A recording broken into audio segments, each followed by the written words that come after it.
그냥 결론부터 말씀을 드리면 지난주에 행사 가격 4천 풋이 엄청나게 많은 양의 미결작정이 증가를 했어요. 액면으로 추정을 해보면 18억 불 정도 되는 수준이고요. 그래서 굉장히 금액이 크다. 그럼 어떻게 분포가 되었는지 한번 볼게요. 그러니까 지금 6월달 만기 같은 경우는 그냥 3,800짜리, 그러니까 아래쪽 약간 지금 4,132인데 3,800이니까 약간 벗어난 거 6월 16일까지 밴드로 봤을 때 310포인트 정도 빠지는 차인데 원 시그마 정도 밴드에 있는 게 가장 많아졌어요. 기존에는 약간 밑에 있었거든요. 이 밑에 게 위로 올라왔어요. 그러니까 더 폭락하진 않겠지만 한 번 정도 하락은 할 수 있겠는데 정도의 느낌.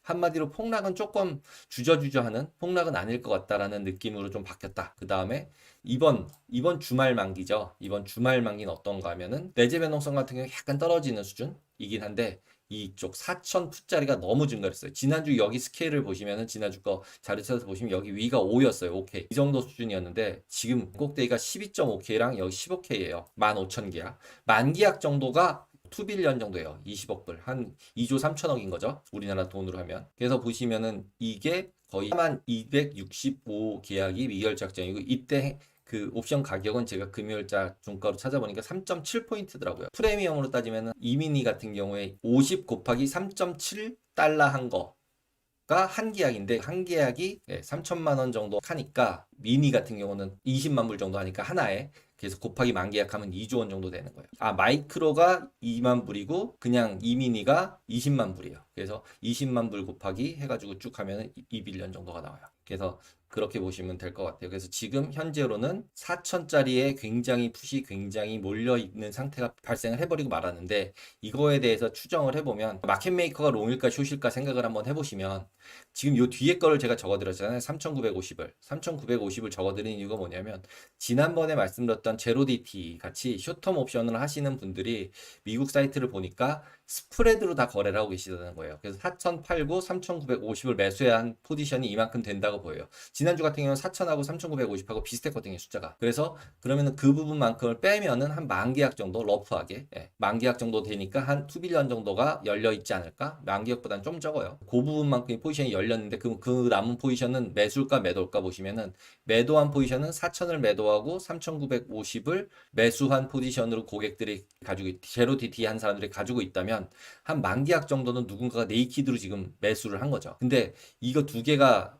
제거를 하고 나면은 이 만 계약 정도가 남으니까 이로 쭉 밑으로 내려가면 해지해야 되는 입장에서는 기본적으로 이 4천 풋은 해지를 할 수밖에 없으니까 마켓메이커가 가질 수 있을 가능성이 많고 그러면 숏감마 포지션 뭐 조금 어려운 말씀이지만 숏감마 포지션이라 그래서 내려가면 더 팔아야 되는 상황이 4천에서 발생을 할 것 같습니다. 그래서 실제로 주말쯤 갔을 때 3,200 여기 위에 있으면 뭐 아무것도 없고 이거 유슬리스로 끝나요. 그리고 대체적으로 이렇게 모여 있는 애들이 유슬리스하게 끝나는 한마디로 없이 0으로 끝나는 경우들이 훨씬 더 많았어요. 훨씬 더 많아요. 확률상으로는. 근데 만약에 얘가 확률은 적지만 어떤 이슈에선가 해서 4점 근처로 내려가면 펀더멘탈 나오는 뉴스 대비해서 훨씬 더 밑으로 밀릴 수도 있는 레벨이 4천이다.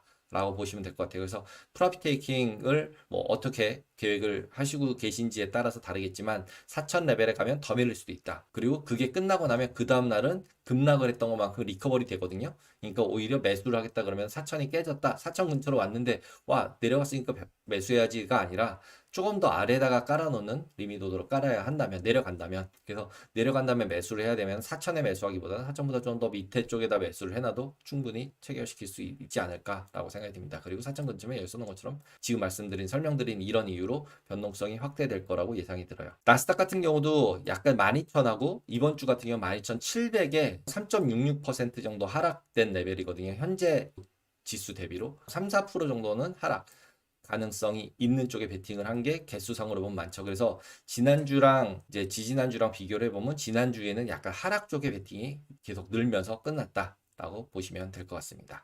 그리고 텀 스트럭처는 기본적으로는 내재 변동성이 20% 이하, 나스닥은 25% 이하가 유지되면서 지금 텀 스트럭처가 이렇게 기간 구조가 이렇게 된 거예요. 지금 성 드러내는 요건데 두 개가 비슷하죠. 이제 이게 노멀한 변동성 커브예요. 그래서 시장이 굉장히 노멀한 상태로 바뀌었다. 그래서 제가 아까 계속 약간은 파지티브하게 자꾸 말씀을 드리는 이유가 파생단에서 봤을 때는 이벤트들이 별로 발생하지 않고 변동성이 밑에 쪽에서 계속적으로 옆으로 기는 쪽으로 됐을 때 나타나는 모양들이에요. 이런 커브 모양들이. 그래서 시장 자체가 굉장히 급등락을 하거나 이럴 가능성들은 좀 적어 보이는 그런 모습이라고 생각이 됩니다.